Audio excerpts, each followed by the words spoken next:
प्रथम पाद समाधि पाद का पहला सूत्र है अथ योगानुशासनम।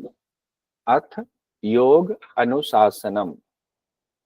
इसमें तस्वीर में आप देख रहे हैं कि एक गुरु हैं, वहां शिष्य बैठे हुए हैं और जो वैदिक परंपरा है, अपनी प्राचीन परंपरा है, उसके मुताबिक जब कोई मंत्र सूत्र छंद वगैरह कुछ भी आप याद करते हैं, उसका तरीका है कि गुरु शिष्य बैठते हैं। सुबह का समय होता है, सुबह बिल्कुल अल सुबह, और उस दौरान गुरु आगे आगे बोलते हैं, शिष्य पीछे पीछे बोलते हैं, ऐसे ही सारे सूत्र याद हो जाते हैं।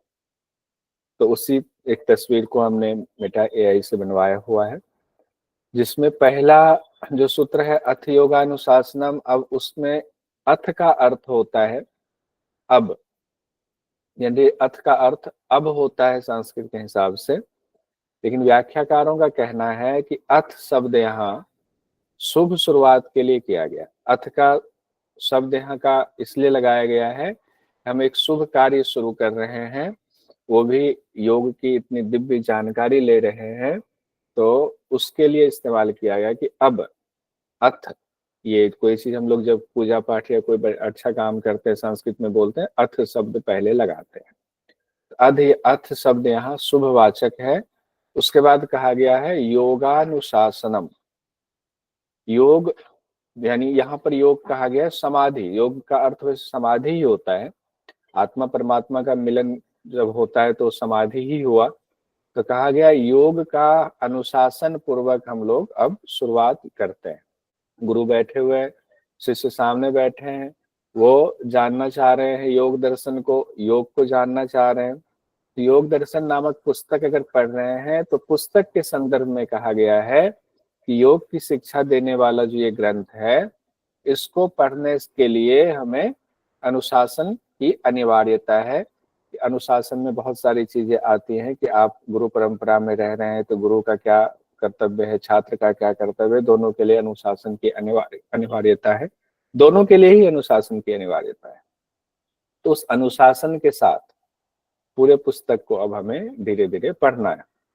अनुशासन के अगर आप शिष्य में अनुशासन नहीं हुआ तो गुरु फिर उनको पढ़ाएंगे नहीं, और जब गुरु पढ़ाएंगे नहीं तो बिना गुरु के ज्ञान संभव नहीं है। तो अथ योगानुशासनम, अब इस पुस्तक की इस योग रूपी विद्या को जानने के लिए अनुशासन के साथ शुरुआत करते हैं।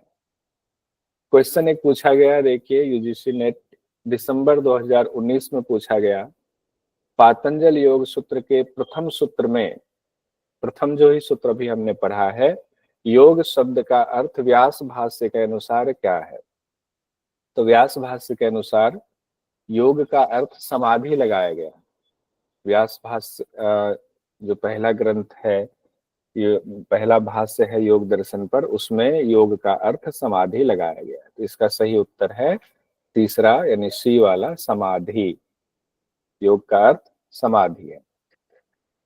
अब दूसरा जो सूत्र है वो है जिसमें योग की परिभाषा बता दी गई है कि योग क्या है। अनुशासन के साथ शुरुआत कर रहे हैं। महर्षि पतंजलि कहते हैं योगश्चित्त वृत्ति निरोधः। योग चित्त वृत्ति निरोध है। योग है चित्त की वृत्तियों का निरोध।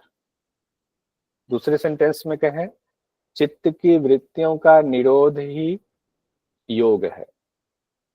अब सवाल ये है, चित्त क्या है, वृत्ति क्या है और निरोध क्या है? एक तो योग शब्द हम लोग देख चुके कि हाँ, योग जो है समाधि है, योग ही अपने आप में अवस्थित होना ही योग है। उसके अलावा भी तीन शब्द है, चित्त वृत्ति निरोध। चित्त क्या होता है? चित्त हमारा कह सकते हैं, कई जगहों पर सिर्फ मन को चित्त कह दिया जाता है, कई जगहों पर मन बुद्धि अहंकार को कहा जाता है।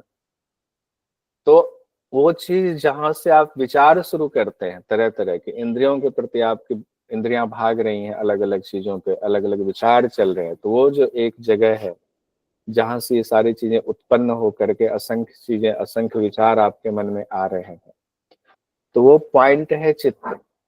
जो असंख्य विचार आ रहे हैं वो है वृत्ति, और उस असंख्य विचार को अपने आप रोक देना मतलब ऐसा हो जाएगा विचार उठे ही ना, जबरदस्ती नहीं रोक रहे हैं, ऐसा उपाय कर रहे हैं वो विचार उठ ही नहीं रहा, शांत हो गया, बिल्कुल शांत, झील की तरह शांत, तो उसको कहते हैं निरोध। और अगर उसको जबरदस्ती रोकेंगे तो वो हो जाएगा विरोध। तो निरोध का अर्थ होता है खुद ब खुद रुक जाना।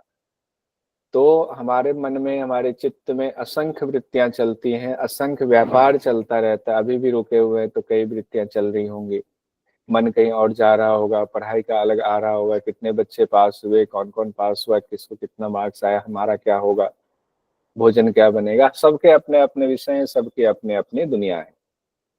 तो जो आपके मन से, चित्त से वृत्तियां उठ रही, विचार उठ रहे हैं, वही वृत्ति है, वही। और उन वृत्तियों को अपने आप ऐसा अभ्यास करना कि अपने आप वृत्तियां रुक जाए। चित्त कहे कि नहीं, हमें जरूरत ही नहीं इधर उधर जाने की, चित्त एकदम स्थिर हो गया, वृत्ति रुक गई, तो उसको कहते हैं निरोध। तो चित्त की वृत्तियों को जब हम पूरी तरह से निरोध कर लेते हैं, तब जो अवस्था प्राप्त होती है वही योग है, यानी उस पॉइंट का बिल्कुल रुक जाना वही योग है। अब इंद्रियों के बहुत सारे विषय हैं, तो हमेशा जो है इंद्रियां जाता रहता है इधर उधर। अब जैसे अगर निरोध और विरोध में अंतर देखें तो मन अभी हो रहा हो किसी का एक समोसा खाना है, समोसा खाने का मन हो रहा है, लेकिन मन में आया कि नहीं, समोसा में तो मैदा होता है, आलू भी होता है, वजन भी बढ़ाएगा, और मैदा सही नहीं रहेगा हमारे डाइजेस्टिव सिस्टम के लिए, तो मन को महसूस कर रह गए, समोसा नहीं खाया, तो वो विरोध है। और निरोध में है कि समोसा की तरफ मन जा ही नहीं रहा है, क्या होता है समोसा हमें नहीं पता, अब उस स्थिति तक पहुंच गए, उसको निरोध कहेंगे। अब सवाल है कि चित्त की वृत्तियों का जब निरोध कर दिया तो क्या होगा, तब कौन सी अवस्था ऐसी प्राप्त होगी जिस योग की अवस्था ऊपर कहा गया, चित्त की वृत्तियों का निरोध ही योग है। तो उस अवस्था यानी चित्त की वृत्तियों को जब हमने निरोध कर लिया तो अवस्था प्राप्त हुआ, आखिर ऐसा क्या होता है कि हम उसको योग कहते हैं। तो कहा गया तदा द्रष्टु स्वरूपे वस्थानम, तब द्रष्टु मतलब वो आत्मा, दृष्टा अपने स्वरूप में, स्वरूपे अपने स्वरूप में अवस्थित हो जाता है। यानी आप जो असली हो, अभी आप प्रकृति में फंसे हुए हो, प्रकृति में इसलिए फंसे हुए हो, आपकी इंद्रियां अलग अलग विषयों में जा रही है, आपको पता नहीं चल रहा आप कौन हो। जैसे इंद्रियां अपने विषयों से पूरी तरह निरोध कर लेती हैं, चित्त स्थिर हो जाता है, वैसे ही जो स्थिति प्राप्त होती है उसको कहते हैं स्वरूप अवस्था में स्थिर हो जाना। तो यहाँ कहा गया द्रष्टु मतलब आत्मा को कहा गया है, वो आत्मा अपने स्वरूप में अवस्थित हो जाएगी, कब, जब वृत्तियों का निरोध होगा। तो यानी कि आत्मा की आत्म अवस्था हो जाएगी, यानी आत्मा का दर्शन हो जाएगा। अब इसको समझाने के लिए कहते हैं, जैसे मान लीजिए कि कोई शांत झील है, उसमें नीचे अगर कोई पत्थर है, कोई उसमें कोई छोटी मछली भी तैर रही है, लाल हरा पीला, वो भी नजर आता है, साफ साफ नजर आता है। उफनता समंदर है, उसमें कुछ नजर नहीं आता है। क्यों नजर नहीं आता ऊपर से, क्योंकि वो उसकी वृत्तियां बहुत तेज हैं। लेकिन शांत झील में क्यों नजर आते हैं, क्योंकि उसमें जो भी है वो दिख रहा है। वैसे ही हमारे चित्त की अवस्था, जब चित्त में असंख्य वृत्तियां चल रही, असंख्य विचार चल रहे हैं, तो उन विचारों की वजह से वो आत्मा का दर्शन नहीं हो पाता है। लेकिन जब विचार पूरी तरह शांत हो जाता है, चित्त पूरी तरह स्थिर हो जाता है, तब उस आत्मा का, उस प्रकाश का दर्शन होता है। उसी को कहते हैं दृष्टा का, यानी आत्मा का अपने स्वरूप में अवस्थित होना। सर एक बार फिर से ये सूत्र थोड़ा सा एक्सप्लेन करेंगे। तो इसका है तदा द्रष्टु, हाँ दिव्या जी कर रहे थे फिर से कहने के लिए ना। देखिए ऊपर से सीक्वेंस में आए, पहला कहा गया है अनुशासन के साथ अब इस ग्रंथ की शुरुआत करते हैं, योग विद्या की शुरुआत करते हैं। फिर दूसरे ही सूत्र में कहा गया योग क्या है, चित्त की वृत्तियों का निरोध ही योग है, यानी कि जो विचार चले, सारे विचार रुक जाए आपके चित्त से, तो उसको योग कहेंगे। तो ये उसको आखिर सारे विचार रुक जाएंगे तो ऐसा क्या होगा कि उसको योग कहेंगे। तो उसके बारे में तीसरा मंत्र है तदा द्रष्टु स्वरूपे अवस्थानम। तब वो दृष्टा जो है, दृष्टा आत्मा को कहा गया है। आप हम कौन है, बेसिकली हम आप आत्मा है, तो आत्मा अपने स्वरूप में अवस्थित हो जाएगी। अभी आत्मा अपने स्वरूप में अवस्थित नहीं है, लेकिन जब योग होता है, जब चित्त की वृत्तियों का निरोध होता है तो आत्मा का दर्शन होता है, आत्मा अपने स्वरूप में अवस्थित हो जाती है। इस तीसरे सूत्र का यही अर्थ है। उसके बाद चौथा जो सूत्र है कि वृत्ति के निरोध के बाद वो दृष्टा अपने स्वरूप में अवस्थित होगा, तो उससे पहले स्वरूप कैसा है दृष्टा का, यानी कि अभी हम लोगों का स्वरूप कैसा है कि अब अवस्थित हो जाएंगे अपने, तो उससे डिफ्रेंशिएट हम कर पाएंगे।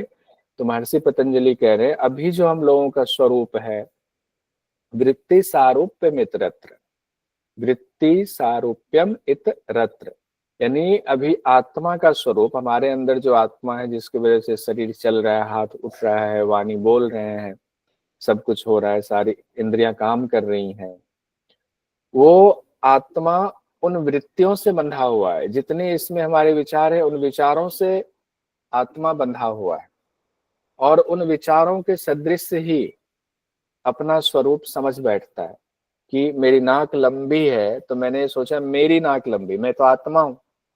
अब आत्मा सोच रहा है मेरी नाक लंबी, अरे ये तो तुम्हारी है ही नहीं, ये तो प्रकृति है, तुम आत्मा हो। जब तुम आत्मा तो तुम्हारा कुछ भी नहीं है, तुम अपने आप में पूर्ण हो। लेकिन वृत्ति की वजह से कि मैं पढ़ा रहा हूं, मैं पढ़ा रहा हूं, मैं शिक्षक हूं, मैं गुरु परंपरा योग संस्थान चला रहा हूं, ये वृत्ति है, वृत्ति की वजह से अभी हम इसमें बंधे हुए हैं।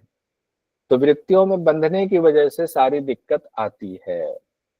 तो अभी हमारा स्वरूप ऐसा ही है, मेरा नाम कौशल कुमार कमल है, मेरे पिताजी का नाम ये है, मैं ये हूं, मैं जैसे मैं आया, सारे अहंकार आते चले गए, सारी वृत्तियां चली गए। तो अभी हमारा स्वरूप ऐसा है, महर्षि पतंजलि कहते हैं अभी तो तुम्हारा स्वरूप तुम्हारी वृत्तियों की वजह से है। वृत्ति का अर्थ व्यापार भी होता है। अभी मैं कहता हूं मैं एक डॉक्टर हूं, मैं एक बहुत बड़े योगी हूं, मैं छोटा योगी, मैं योग साधक हूं। तो हमने आत्मा छोड़ करके सब कुछ अपना लिया, सारी वृत्तियों को अपना लिया। तो बेसिकली हम आत्मा है, कोई वृत्ति से बंधे हुए नहीं है। लेकिन तब जब हमारी चित्त की वृत्तियां स्थिर हो जाए, निरोध हो जाए, तब वो अवस्था होती कि सिर्फ आत्म स्वरूप में अवस्थित है। उससे पहले हम वृत्तियों में उलझे हुए हैं, तो हमारा स्वरूप वृत्तियों के सदृश है। तो इसीलिए ऐसा कहा गया है, महर्षि पतंजलि कहते हैं वृत्ति सारूप्य इतरत, अभी तुम्हारा स्वरूप वृत्तियों के स्वरूप के अनुसार है। अब उसके बाद आता है कि वृत्ति क्या है, कितने हैं वृत्ति, कैसी है वृत्ति। तो वृत्ति का भी हम लोग इतनी चर्चा कर रहे हैं, विचारी वृत्ति है, व्यापारी वृत्ति है, जहां जहां मन जा रहा है उसी को वृत्ति कहते हैं। तो उसके बारे में चर्चा करते हुए महर्षि पतंजलि कहते हैं 5वें सूत्र में, दिव्या जी क्लियर हुआ अब? Yes sir, thank you sir. अब उसके बाद महर्षि पतंजलि कहते हैं 5वें सूत्र में, वृत्तयः पंचतयः क्लिष्टा क्लिष्टाः, कि वृत्ति 5 है, वृत्तयः पंचतयः, वृत्ति 5 प्रकार की हैं, और क्लिष्टा क्लिष्टाः तोड़कर पढ़े क्लिष्ट अक्लिष्टाः, ये वृत्तियां, सभी 5 वृत्तियां 2 भेद में रहती हैं, क्लिष्ट और अक्लिष्ट भेद में रहती है। एक तो जितनी वृत्तियां हैं, जैसे अभी व्याख्या में हम लोगों ने देखा कि असंख्य वृत्तियां हैं। अब असंख्य जो वृत्तियां हैं वो 2 भेद में है। असंख्य वृत्तियां, हर चाहे कोई भी वृत्ति हो आपकी, उसके 2 प्रकार होते हैं, 2 स्वरूप होते हैं। पहला स्वरूप है क्लिष्ट, दूसरा स्वरूप है अक्लिष्ट। क्लिष्ट का मतलब है ऐसी वृत्ति जो योग साधना में बाधा उत्पन्न करती है, जो आपको गलत दिशा में ले जाती है, जो आपका आत्मदर्शन कराने से उल्टी दिशा में और वृत्तियों को बढ़ाने वाली दिशा में ले जाती है। और अक्लिष्ट, मतलब नहीं क्लिष्ट, मतलब जो क्लिष्ट नहीं है, उसको कहा गया अक्लिष्ट, मतलब जो क्लिष्ट नहीं है वो आपको आत्मदर्शन वाली दिशा में ले जाएगा, यानी वृत्तियों के निरोध की दिशा में ले जाएगा, यानी योग की साधना में वो सहायता करने वाली वृत्तियां होंगी, ऐसी वृत्तियां कही गई। अब सवाल ये 5 वृत्ति कौन से, जब वृत्ति आएगा तो वहां पर क्लिष्ट और अक्लिष्ट का भेद स्पष्ट समझ में और आएगा। अभी 5 वृत्ति की बात हो रही है, यहाँ से भी क्वेश्चन आता है वृत्तियां कितनी है। उनके कितने भेद होते हैं, ये भी ध्यान रखिए। वृत्तियां कितनी है? 5। कितने भेद होते हैं? 2, क्लिष्ट और अक्लिष्ट।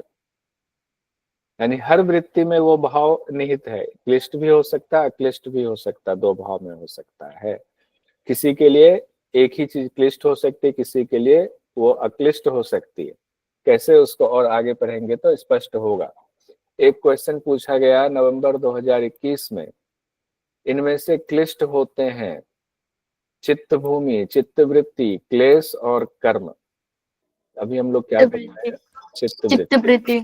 चित्तवृत्ति। अब मान लीजिए कि इसमें क्वेश्चन अलग दे दे कि इनमें से अक्लिष्ट होते हैं, तो चित्तवृत्ति ही अक्लिष्ट और क्लिष्ट होता है। चित्तवृत्ति, चित्त की जो 5 वृत्तियां हैं वो क्लिष्ट और अक्लिष्ट होती है। ये क्वेश्चन भी हम लोग साथ साथ रख रहे हैं, लेटेस्ट क्वेश्चन जितना है सारा हम कर लेंगे। अब आता है वृत्तियां जो 5 कही गई, वृत्तियां पंचतय, 5 वृत्तियां कौन कौन सी? 5 नाम बता दीजिए। तो नाम में अब आते हैं प्रमाण, विपर्य, विकल्प, निद्रा, स्मृतियां। हाँ, सरिता जी हैंड रेज कर रही है, बताइए। प्रमाण, विपर्य, विकल्प, निद्रा, स्मृतियः। बहुत बढ़िया।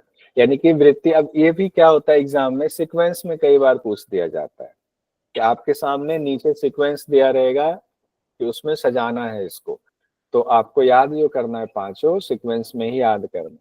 जो लोग बोल रहे हो तो पुराने स्टूडेंट्स हैं, उनको पता है या पढ़ाते भी हैं।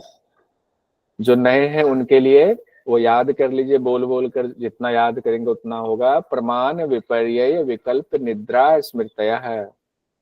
प्रमाण, विपर्य, विकल्प, निद्रा, स्मृतयः। 3 बार 4 बार बोलेंगे। माइक बंद है और यहाँ भी खूब पढ़िए, तो खूब इत्मीनान से पढ़िए कि सारा मन यहाँ पे लगाइए, तो आपका 90% काम हो जाएगा, 10% बस रिवीजन का रहेगा। अभी आप कोई काम करते हुए करेंगे तो थोड़ा सा आपको लगेगा समय भी गया और पूरी तरह याद भी नहीं होगा वो तो, लेकिन बाकी तो आपकी जो परिस्थिति उस हिसाब से ही आप पढ़ेंगे। प्रमाण, विपर्य, विकल्प, निद्रा और स्मृति, ये 5 वृत्ति बताए गए महर्षि पतंजलि ने बताया। क्या क्या? प्रमाण, विपर्य, विकल्प, निद्रा, स्मृति। सीक्वेंस यही है, ये 5 वृत्तियां हैं। और ऊपर जो कहा गया था वृत्तय पंचतय क्लिष्ट क्लिष्ट, ये 5 वृत्तियां प्रमाण भी क्लिष्ट अक्लिष्ट हो सकती हैं, विपर्य भी क्लिष्ट अक्लिष्ट भेद में हो सकती हैं, विकल्प भी क्लिष्ट अक्लिष्ट भेद में, निद्रा और स्मृति भी क्लिष्ट अक्लिष्ट भेद में हो सकती है। ये वैसे ही जैसे कि मान लीजिए हम आप एक इंसान हैं और हमारे आपके अंदर कहते हैं राम भी है और रावण भी है, तो राम हो गए आपके अक्लिष्ट वृत्ति और आपके अंदर का रावण हो गया क्लिष्ट वृत्ति। रावण प्रवृत्ति जब जागती है तो आप गलत करने लगते हो, आप अच्छाई से भागते हो, आपका योग धरा का धरा रह जाता है, तो वो हो गया क्लिष्ट वृत्ति। राम वृत्ति होती है आप सोते हो, छोड़ो लीव इट, सब कुछ को छोड़ो, कोई बात नहीं, सब अच्छा अच्छा लगने लगता है, मन बड़ा प्रसन्न रहता है, आप अच्छा ही करते हो, कुछ गलत नहीं करते, वो आपका हो गया क्लिष्ट वृत्ति। रावण हो गया क्लिष्ट वृत्ति। तो ऐसे भी आपको समझना चाहिए। अब देखिए क्वेश्चन पूछा गया यूजीसी नेट जेआरएफ जुलाई 2018 में पूछा गया, निम्नलिखित को उचित क्रम में व्यवस्थित करें। लीजिए आ गया इसमें क्वेश्चन में, सी है विपर्य, इसका विकल्प, प्रमाण, स्मृति, निद्रा। प्रमाण, विपर्य, विकल्प, निद्रा, स्मृति। सी कैसे होगा? लास्ट में डी होगा ना इसमें, फोर्थ ऑप्शन। लास्ट में डी होगा, फोर्थ ऑप्शन है। फोर्थ ऑप्शन होगा। तो प्रमाण, विपर्य, विकल्प, निद्रा, स्मृति, इस तरह से देखेंगे चौथा ऑप्शन हो रहा है। हालांकि सब में ऑप्शन हमने लिख दिया हुआ है। अब उसके बाद महर्षि पतंजलि जब 5 नाम बता देते हैं वृत्तियों के, तब एक एक करके वृत्ति को समझा रहे हैं कि कौन सी वृत्ति। जैसे प्रमाण वृत्ति सबसे पहली वृत्ति कहा गया, प्रमाण वृत्ति। पहले प्रमाण वृत्ति आपको समझाएंगे, उसके बाद प्रमाण के बाद विपर्य समझाएंगे, ऐसे 5 वृत्ति समझाएंगे। अभी ये 10 पढ़ करके फिर हम लोग और 12 पढ़ लेंगे, 12 पढ़ के फिर इसका रिवीजन भी कर लेंगे, चिंता मत। 7वें नंबर पर है प्रत्यक्षानुमानागमाः प्रमाणानि। जो पहली वृत्ति है प्रमाण वृत्ति, उसके बारे में महर्षि पतंजलि क्या कहते हैं? प्रत्यक्ष, अनुमान और आगम 3 प्रकार से प्रमाण दिया जाता है, प्रमाण वृत्ति होती है। यानी प्रमाण कितने हैं? 3 हैं। योग दर्शन के मुताबिक प्रमाण कितने बताए गए हैं? 3। प्रत्यक्ष, अनुमान, आगम, यही प्रमाण है। तीनों को क्रम से ही याद रखना है, प्रत्यक्ष, अनुमान और आगम। प्रत्यक्ष प्रमाण, अनुमान प्रमाण, आगम प्रमाण। अब इसको सब में प्रमाण प्रमाण जोड़ दीजिए। प्रमाण कितने हैं? 3। कौन कौन से? प्रत्यक्ष प्रमाण, अनुमान प्रमाण, आगम प्रमाण। प्रत्यक्ष प्रमाण में कहा, प्रत्यक्ष मतलब जो एकदम सामने हो। कहते हैं प्रत्यक्ष को प्रमाण की क्या आवश्यकता है, प्रत्यक्ष अपने आप में प्रमाण है, उसके लिए तो है ही सब कुछ। तो प्रत्यक्ष का अर्थ क्या है? आप कोई चीज सामने है, आप देख रहे हो। किससे देख रहे हो? आंखों से देख रहे हो, अपनी बुद्धि से समझ रहे हो। मान लिया आंख बंद नहीं है तो हाथ से टटोल के भी कई बार, आंख बंद है टटोल के भी कई बार लोग देखते हैं। कई बार जिह्वा पे स्वाद लेकर के देखते हैं, कोई चीज सफेद है, कहा ये चीनी है, तो चीनी है तो उसको सिर्फ देख के मान लीजिए पता नहीं चल रहा, तो चीनी को थोड़ा सा जिह्वा पे लिया, पता चला हाँ ये चीनी है। यानी अपने मन, बुद्धि और इंद्रियों के द्वारा जिसका आप साक्षात्कार करते हो, जिसको प्रमाणित कर लेते हो, वो प्रत्यक्ष प्रमाण कहा जाता है। प्रत्यक्ष प्रमाण, मन बुद्धि इंद्रियों से जिनका साक्षात्कार किया जाता है वे प्रत्यक्ष प्रमाण है। दूसरा है अनुमान प्रमाण। अनुमान का, जैसे कि शब्द से ही अनुमान, आप अनुमान लगाए, किसी संकेत को देख करके वस्तु स्थिति का आकलन करते हैं, वो अनुमान प्रमाण है। जैसे कि अब घर में बैठे हुए कहीं धुआं उठ रहा है, तो आप अनुमान लगाते हैं, धुएं को देख करके अनुमान लगाते हैं कि कहीं आग लगी होगी तभी धुआं है। ऐसे बहुत सारे उदाहरण आप खुद पता कर सकते हैं। आप घर में बैठे हो, कुछ जलने की आपको जो है बदबू आती है, तो उस जलने की बदबू से आप पता कर लेते हो कि किस चीज की है, कहीं कोई तार वायर तो नहीं जल रहा है, दूध तो नहीं जल गया। जो गृहिणी होंगी उनको पता चल जाता, अनुमान लगाते बैठे, अरे दूध जल गया, जलने की बदबू आ रही, गैस पे चढ़ाया था, अनुमान लगा के चले गए, दूध जल गया। दूसरा हो गया अनुमान प्रमाण, धुएं को देख करके आग लगने का अनुमान लगा लेते हैं। तीसरा प्रमाण कहा गया है आगम प्रमाण। आगम का अर्थ होता है, वेद शास्त्र को आगम कहते हैं, या कोई महापुरुष है उनकी वाणी को आगम कहते हैं। आगम प्रमाण कि अगर कोई चीज कहते हैं प्रमाण क्या, आप कहें आगम प्रमाण है, तो आगम प्रमाण का सीधे अर्थ ये लगाया जाएगा, इसका मतलब कोई पुराने ग्रंथ है, शास्त्र है, जिसमें कोई चीज लिखी हुई है, तो आप कहते हो हाँ इस ग्रंथ में लिखा हुआ है, अब मैं तुम्हें दिखाता हूँ, भगवद गीता में ऐसा लिखा हुआ है, उपनिषद में ऐसा लिखा हुआ है, रामचरितमानस में तुलसीदास जी ने ऐसा लिखा है। हम लोग बातचीत में कई बार कहते हैं ना, कहाँ पे पढ़ा तुमने? यहाँ पढ़ा। अच्छा इसमें लिखा, उसको कहेंगे आगम प्रमाण। तो अब जब ये हम जनरल अपने दैनिक दिनचर्या में इसका इस्तेमाल करते हैं, फलाने जगह पे ये सबूत है, अब आप उसको इस तरीके से देखिएगा, जब भी वेद शास्त्र या किसी महापुरुष ने ऐसा कहा तो उसके लिए क्या शब्द इस्तेमाल करेंगे? आगम प्रमाण है। तो पहला जो वृत्ति है प्रमाण, उसको महर्षि पतंजलि ने समझा दिया कि 3 प्रमाण है, प्रत्यक्ष, अनुमान, आगम। देखिए अगर यहाँ तस्वीरों के जरिए देखें तो प्रत्यक्ष प्रमाण है, योगी के सामने हाथी है तो हाथी होता है, ये प्रत्यक्ष है योगी के लिए। अब यहाँ योगी बैठे हुए हैं, धुआं उठ रहा है उधर, तो पता चल जाएगा हाँ भयंकर आग कहीं लगी होगी तभी ये धुआं उठ रहा है साइड में। और तीसरी तस्वीर आगम प्रमाण में है कि किसी ने कोई बात कही, उसको पुस्तक में, वेद शास्त्र में हम ढूंढ रहे हैं किस महापुरुष की वाणी है वो, तो उसमें पता चला ये आगम प्रमाण है। तो देखिए क्वेश्चन आया जनवरी 2017 में, पूछा गया इसी नेट में। पतंजलि के अनुसार प्रमाण है अनुमान, प्रत्यक्ष, विकल्प और आगम। अनुमान, प्रत्यक्ष, विकल्प, आगम। Sir second second option, option. A, B और second option. Second option sir, B, B A D सही है, एमसी नहीं है। प्रत्यक्ष, अनुमान, आगम, BAD। तो कौन सा सही होगा?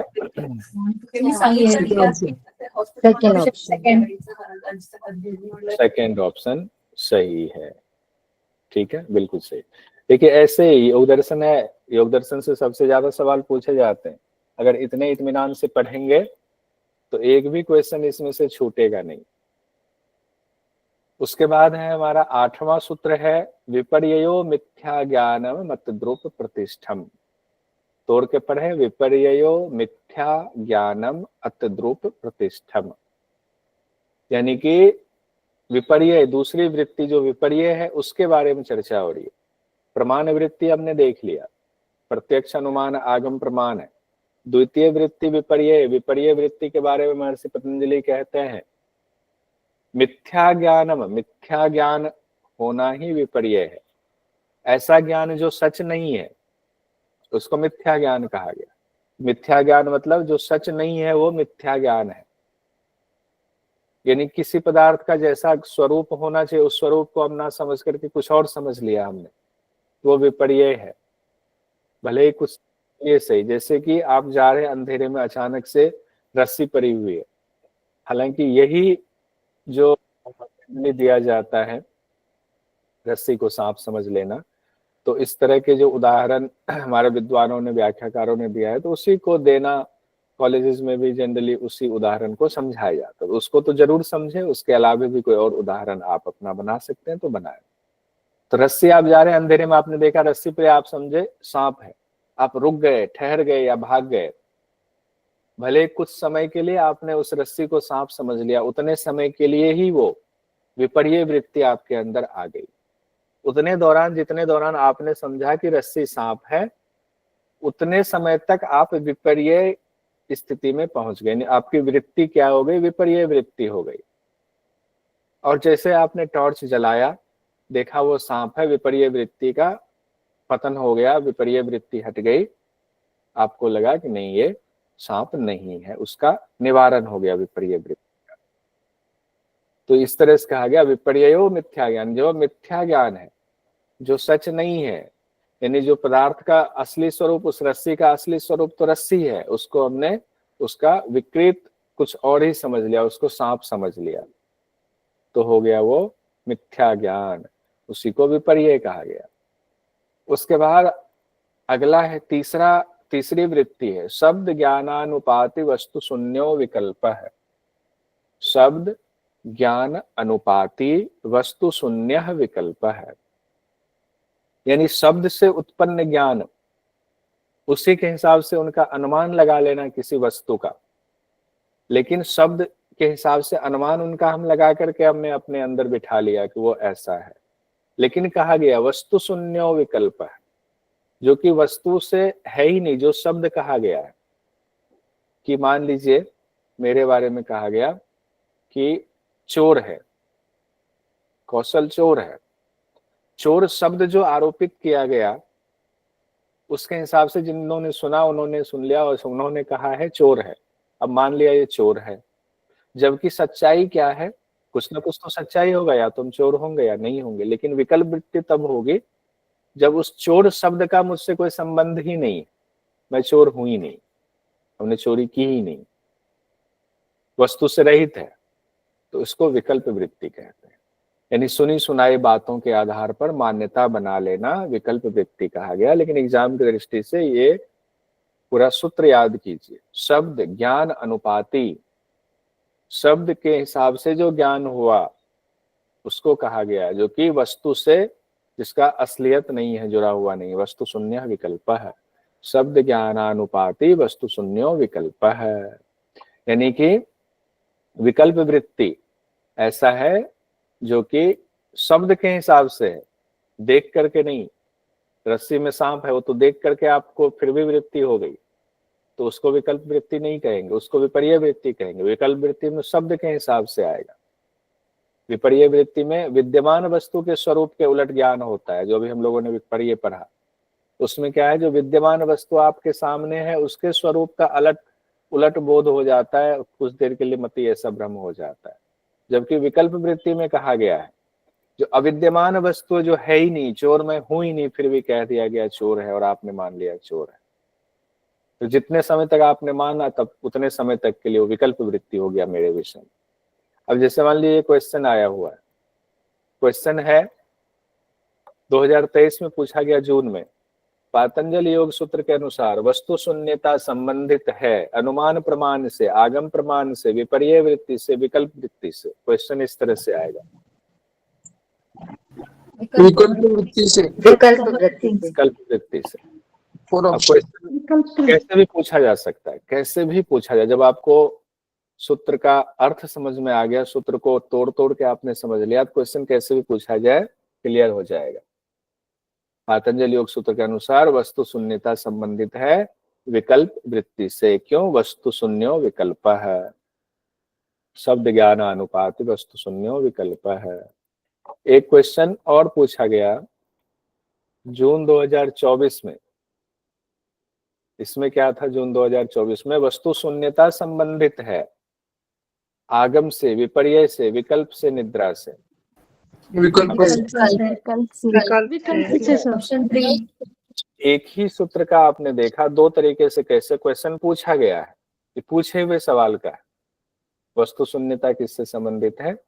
विकल्प वृत्ति से संबंधित है, विकल्प से। अगला 10वां सूत्र है हमारा, जो आपकी निद्रा वृत्ति से संबंधित, यानी चौथी वृत्ति है अभाव प्रत्ययालंबना वृत्तिर निद्रा। अभाव प्रत्ययालंबना वृत्तिर निद्रा। अभाव प्रत्यय आलंबना वृत्ति निद्रा। अभाव के ज्ञान का भी अवलंबन कराने वाली वृत्ति निद्रा वृत्ति। आप कहेंगे क्या अर्थ हुआ इसका? अभाव के ज्ञान का अवलंबन मतलब, पहले अवलंबन शब्द भी थोड़ा भारी भरकम लग सकता है। आलंबन शब्द या अवलंबन शब्द, अवलंबन मतलब जिसका एहसास आप करते हो। आलंबन शब्द बार बार आएगा, किसी विषय का आलंबन करना, उसी के बारे में सोचना, उसी का एहसास करना। जैसे मान लीजिए आप ध्यान कर रहे हो, आपको कहा गया सूर्य का ध्यान कीजिए, तो सूर्य का उस समय जो सूर्य का ध्यान कीजिए या सूर्य पर ध्यान ले जाइए, तो सूर्य का आलंबन करना, उसको आप एक शब्द ये भी इस्तेमाल करते हैं। तो यहाँ कहा गया अभाव के ज्ञान का भी एहसास जो कराने वाली वृत्ति होती है वो निद्रा वृत्ति होती है। जैसे कि आप सोकर उठते हैं, सोकर उठने के बाद आप कहते हैं कि हमें गहरी निद्रा आई। अरे आप तो सो गए थे, आपको कैसे पता कि आपको गहरी निद्रा आई? अभाव था हर चीज का, आप सोए हुए थे, आपको कुछ भी पता, आपकी सारी इंद्रियां तो काम नहीं कर रही थी, आप कर ही नहीं रही थी सारी इंद्रियां काम, तो अभाव का ज्ञान हुआ। उसके बावजूद ज्ञान हुआ कि आप गहरी नींद आई। कई बार कहते हैं नींद बहुत खराब रही, बड़े खराब खराब सपने आते रहे। तो गहरी नींद में कैसे अवलंबन हुआ, कैसे पता चला कि नींद बहुत अच्छी आई? इसका अर्थ ये है अभाव का ज्ञान है, जो अभाव था जिस चीज का, चित्त वृत्ति के आश्रित ही है वो अभाव का ज्ञान भी। यही निद्रा वृत्ति। हालांकि निद्रा वृत्ति के बारे में अलग अलग विद्वानों की, बड़े बड़े विद्वानों की जब आप व्याख्या पढ़ेंगे तो उसमें बड़ा वो होता है, उनमें विरोध आता है कि कोई कहते हैं नहीं ऐसा नहीं, कोई कहते हैं ऐसा नहीं। तो हम लोग एग्जाम की दृष्टि से उतनी बड़ी बड़ी व्याख्याओं में नहीं जाएंगे। एग्जाम की दृष्टि से इतना ही जितना मैंने बताया आपको, इतना ही काफी है। हालांकि वैसे अगर एक एक सूत्र की व्याख्या में जाएंगे तो एक एक दिन, एक एक किताब एक एक सूत्र की व्याख्या में लिखी जा सकती है। सूत्र का अर्थ ही होता है कि बहुत सारी चीजों को छोटे में समाहित कर देना।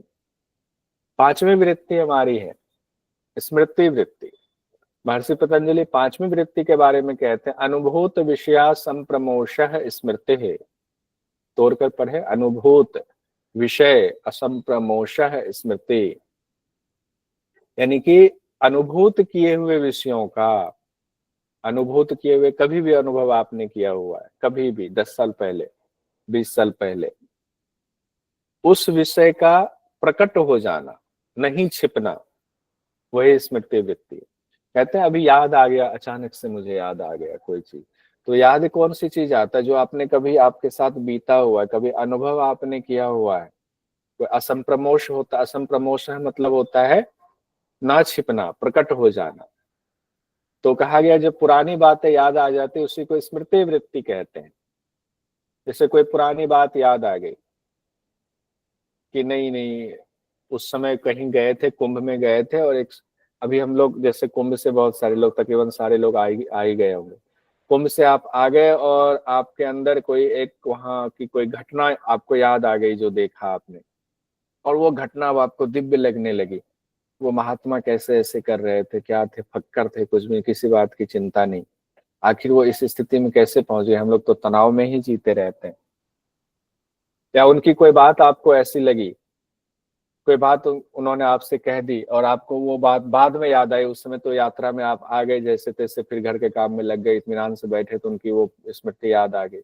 अब हो गया कि नहीं, उन्होंने ये बात कही थी, अब आपका विचार जागने लगा योग की तरफ, नहीं गलत चीजों में नहीं जाना चाहिए, खामखाम इस दुनिया में उलझे हुए हैं, क्यों परेशानी मोल ले रहे हैं। आपकी वृत्ति एकदम स्थिर शांत होने वाली होने लगती, उस समय के लिए तो कम से कम हो ही जाती। तो इसको कहेंगे अक्लिष्ट स्मृति वृत्ति। कोई स्मृति ऐसी आ गई जिससे कि आप अच्छाई की तरफ बढ़ने लगे, योग की तरफ बढ़ने लगे। और कोई ऐसी वृत्ति आई, किसी ने कुछ कह दिया था आपको, गलत शब्द का इस्तेमाल, कभी याद आ गया अचानक से, उसका चेहरा देखा, कहीं देख लिया, उसके बारे में सुना और आप गुस्से में आ गए, क्रोध आ गया, इसका तो भले ऐसा हो गया, भले मैं भी कुछ कर देता या कुछ भी, वो आपका हो जाएगा क्लिष्ट स्मृति वृत्ति, पुरानी बातें याद होकर के, और आप विचलित हो गए, आपकी वृत्तियां और जबकि वृत्तियों को निरोध करना है योग के लिए, उसको कहेंगे क्लिष्ट स्मृति वृत्ति। अब हम लोगों ने पांचों वृत्ति देख लिया, पांचों वृत्ति देख लिया। अब इसी में एक चीज और, व्यास भाष्य की चर्चा आती है, कई बार एग्जाम में भी पूछ लिया जाता है। तो व्यास भाष्य के मुताबिक स्मृति वृत्ति भी दो प्रकार की होती है। पहले कहा गया कल्पित विषय को लेकर होने वाले स्मृति वृत्ति, दूसरी कहा गया यथार्थ विषय को लेकर होने वाले स्मृति वृत्ति। कल्पित विषय मतलब जिसकी कल्पना, हम कई बार कल्पना भी करते हैं स्मृति से, कई बार खुद से सोचते रहते हैं, विचार करते रहते हैं। तो व्यास भाष्य में कहा गया स्वप्न में होने वाली जो स्मृतियां हैं वो कल्पित विषय को लेकर होती है। स्वप्न में भी कई चीजें चलती हैं, वो कल्पित विषय को लेकर के ऐसी स्मृति होती है कि उसमें भी कई पुरानी चीजें आती है, लेकिन वो कल्पना होती है, उसका सच्चाई से जरूरी नहीं है कुछ लेना देना हो। और जब हम जागे हुए हैं, सोए हुए नहीं है, उस दौरान जो वाकई जो चीज हुई है वो चीजें हमारे सामने आ रही है, उसको कहा गया यथार्थ विषय को लेकर होने वाले स्मृति। इसको स्मृति वृत्ति में व्यास भाष्य में दो बात कही गई है। क्वेश्चन एक पूछा गया, नवंबर 2017 में सूची 1 और सूची 2 को सुमेलित करें और नीचे दिए गए कूट का प्रयोग कर सही विकल्प चुनें। एक तरफ आपको वृत्ति दी गई प्रमाण, विकल्प, विपर्य और निद्रा, दूसरी तरफ आपको दिया गया मिथ्या ज्ञान, यथार्थ ज्ञान, विचारों का अभाव, काल्पनिक ज्ञान। अब आपने बताना, पहला बताइए प्रमाण इसमें किससे जुड़ेगा? प्रमाण को क्या लिखे? ठीक है। विकल्प को क्या माना जाए? विकल्प क्या है इसमें? काल्पनिक ज्ञान, ज्ञान सर, मिथ्या ज्ञान, मिथ्या ज्ञान लिखे मिथ्या विकल्प का होगा, काल्पनिक ज्ञान, विकल्प का, काल्पनिक होगा सर विकल्प का, और विपर्य का मिथ्या ज्ञान, विपर्य का मिथ्या। तीसरा सही है सर, तीसरा वाला आंसर सही है। तीसरा आंसर सही है। सर, तीसरा में कहा गया है प्रमाण का यथार्थ ज्ञान, उसके बाद विकल्प का कहा गया है काल्पनिक ज्ञान, बी का चौथा। उसके बाद कहा गया विपर्ययो मिथ्या ज्ञान, विपर्य का मिथ्या ज्ञान कहा गया। फिर निद्रा का कहा गया है विचारों का अभाव, निद्रा का। ऑप्शन डी, ऑप्शन सी तीसरा वाला। तो इस तरह से आपको चुनना पड़ेगा, क्योंकि इसमें देखिए एग्जैक्ट शब्द एक जगह दिया हुआ है, एक जगह नहीं दिया हुआ है, तो आपको मैच करना पड़ेगा। और यहाँ से भी आपको ऑप्शन से भी मैच करना पड़ेगा। तीसरा ऑप्शन ही सही है। प्रमाण कहा गया है तो यथार्थ ज्ञान को प्रमाण कहा गया है, विकल्प कहा गया है तो काल्पनिक ज्ञान को विकल्प कहा गया है, शब्द ज्ञान अनुपात वस्तु शून्यो विकल्प है। और विपर्य कहा गया मिथ्या ज्ञान को विपर्य कहा गया है, विचारों का अभाव। निद्रा में कहा गया विचारों का अभाव। यही सही आंसर है, तीसरा वाला। उसके बाद आते हैं कि इन वृत्तियों को कैसे रोका जाए। अब क्यों यहाँ पर आए कि वृत्तियों को कैसे रोका जाए? क्योंकि ऊपर आया हुआ था योग की परिभाषा, चित्त की वृत्तियों का निरोध।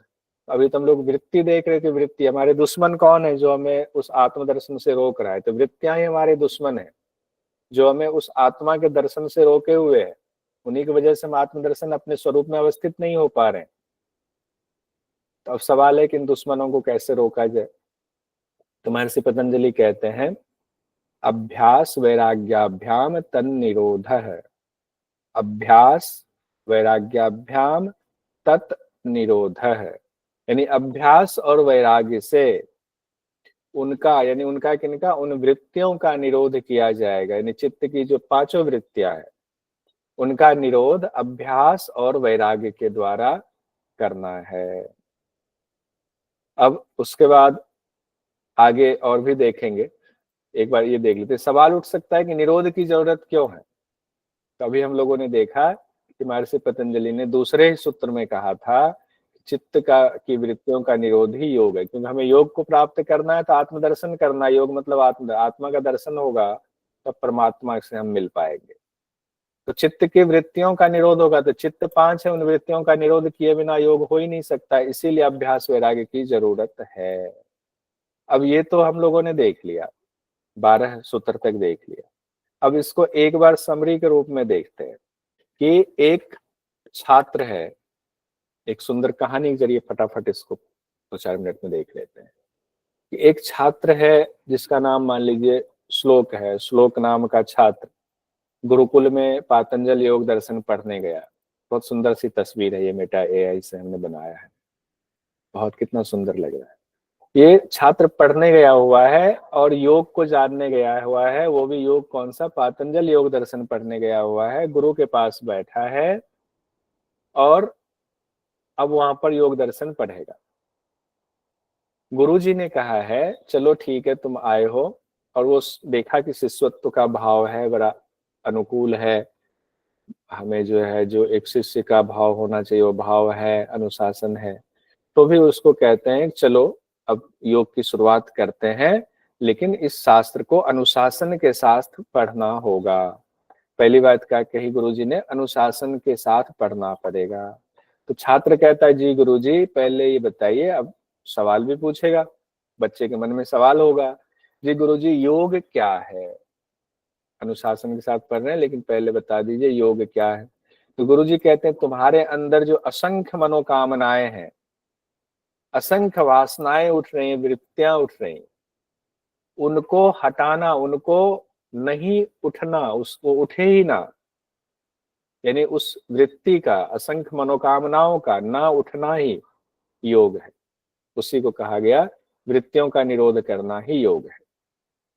अब श्लोक पूछ रहा है, वो बच्चा पूछ रहा है कि असंख्य मनोकामनाएं वासनाएं जो उठ रही हैं वो नहीं उठेंगी तो क्या होगा, उससे उसको योग कैसे कहेंगे, आखिर ऐसा क्या होगा कि योग कहेंगे। तब गुरुजी कहते हैं तब तुम्हारी आत्मा अपने असली स्वरूप में आ जाएगी। यानी अभी आत्मा तुमने देखा है तो नहीं, जब ऐसा करोगे तो तुम्हें आत्मा का स्वरूप दिखेगा, आत्मा का दर्शन होगा।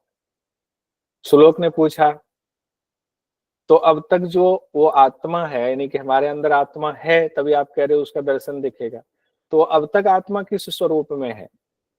तो गुरुजी कह रहे हैं वो तुम्हारी जो कामनाएं हैं, वासनाएं हैं, मनोकामनाएं हैं, उसके हिसाब से वो आत्मा उसी स्वरूप में ढल गई है, वैसा ही अपने आप को समझने लगी है। तो श्लोक कहता है गुरुजी मेरी तो आंखें खुल गई, लेकिन वृत्तियों के बारे में बताइए, ये जो वृत्तियां है, वृत्तियां क्या है, ये शब्द आप आए, आपने कहा वृत्तियों का निरोध करना ही योग है, वासनाओं का है, उनके बारे में और थोड़ा बताइए। वासनाएं समझ गए, थोड़ा उसको समराइज करके बताइए। तो गुरुजी कहते हैं सभी असंख्य, जितनी भी आपकी असंख्य वासनाएं हैं, मनोकामनाएं हैं, उसको 5 कैटेगरी में बांटा गया है। पांचों ही जितनी असंख्य वृत्तियां, उसको पहले तो 5 कमरे में बांट दिया गया, मान लीजिए 5 कैटेगरी में, और सब जो है अच्छा बुरा से भरा है, राम रावण वाली प्रवृत्ति सब में है। उसी को क्लिष्ट अक्लिष्ट कहा गया है, वृत्तेः पंचतयः क्लिष्टा क्लिष्टाः। तो श्लोक कहता है, वो बच्चा कहता है गुरुजी पांचों का नाम बता दीजिए। तो गुरुजी कहते हैं प्रमाण, विपर्य, विकल्प, निद्रा, स्मृति, ये 5 वृत्तियां हैं। और फिर गुरुजी एक एक करके सभी वृत्तियों के बारे में बताते हैं। प्रमाण के लिए कहते हैं प्रत्यक्ष, अनुमान और आगम, ये प्रमाण है। फिर कहते हैं मिथ्या ज्ञान, यानी कुछ देर के लिए मिथ्या ज्ञान, गलत ज्ञान लगना, सच लगने लगता है, जो झूठ है वही सच लगने लगता है, वो विपर्य है।